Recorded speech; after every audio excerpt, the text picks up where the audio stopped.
po. Tao po. Magandang araw po. Ikaw ba si Ana? Ako nga ho.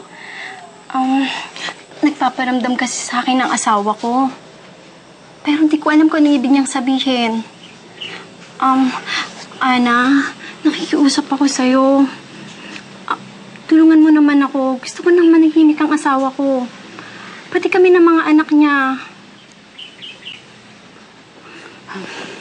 Kakamali ho kayo. Hindi ko kayo matutulungan.